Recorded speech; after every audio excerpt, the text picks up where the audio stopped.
A Christmas Carol. "No, Fred, I don't want to go to your Christmas party," Ebenezer Scrooge shouted. "Oh, come on, Uncle Scrooge," Fred said. "We'd love for you to join us." "Bah, humbug," Scrooge said. "Now go away. I have work to do." Once Fred was gone, Bob Cratchit, Scrooge's employee, came into the room. "Is it all right if I have the day off tomorrow? It is Christmas, after all," Bob said. Scrooge growled, "Fine, but you better be extra early the next day." That evening, Scrooge walked home. He hated all the Christmas caroling. He did not like this holiday. "Donate to charity?" asked an old woman. "Bah, humbug," Scrooge said as he hurried by. "Leave me alone."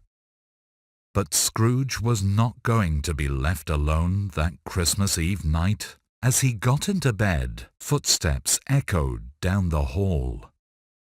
Suddenly, a ghost in chains appeared before him. It was the ghost of his old partner, Jacob Marley. "Scrooge," Marley said, "I've come to save you. 3 spirits will visit you tonight. Listen to them."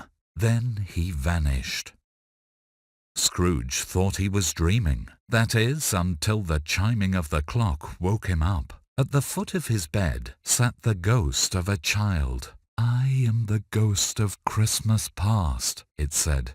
The ghost took Scrooge's hand. The two went soaring through the air into the night. They stopped by a house in the country. "That's me as a child," Scrooge said. "And that's my sister. I loved her so much." "She's gone now," said the ghost, "but she has a son." "Yes," Scrooge said, "my nephew, Fred, but I have never been very kind to him." The image changed and the boy was older. Scrooge watched his young self talk to a girl. "I don't want to marry you," the girl said. "All you care about is money. You are greedy." "Take me home," he told the ghost. "I can't watch any more." The ghost nodded, and Scrooge was back in his mansion.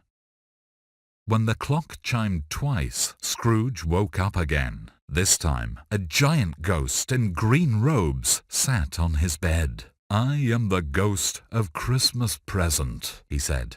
"Come, I have much to show you." Scrooge and the ghost were suddenly in a small house in the city. A family was eating dinner. There was little food, and the family was very poor. Then Bob Cratchit walked into the room. He held a sick boy in his arms. "It's dinner time, Tiny Tim," he said to the boy. "I know this family," Scrooge told the ghost. "Tiny Tim must be very sick. Will he be okay?" The robed ghost sadly said, "They cannot afford a doctor. There may be an empty seat in the Cratchit house next Christmas." Next, they flew to his nephew's Christmas party. "I invited Uncle Scrooge," Fred was saying, "but he wouldn't come." "Of course he wouldn't come," Fred's wife said. "He's such a mean old man." "That's what they think of me," Scrooge sighed. "I've seen enough. Take me home." The clock struck 3 times, and Scrooge awoke again. He screamed when he saw a ghost in dark robes at the base of his bed. "Are you the ghost of Christmas future?" Scrooge whispered. Without words, the ghost nodded. It reached out its hand and took Scrooge. They arrived at a small church where a funeral was being held. The casket was small as Tiny Tim. Bob Cratchit was there, and he was crying. "No, no, it can't be," Scrooge yelled at the ghost. "That poor little boy."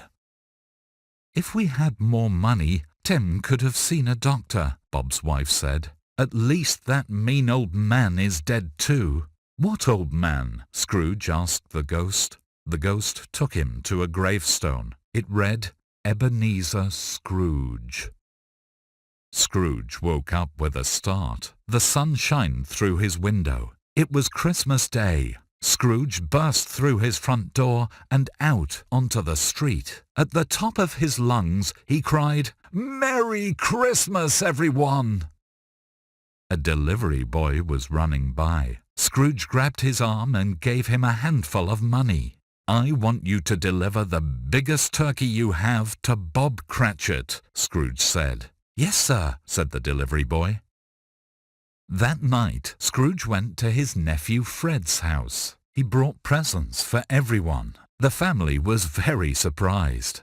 "I'm very sorry I have not treated you better over the years," Scrooge told Fred. "Merry Christmas."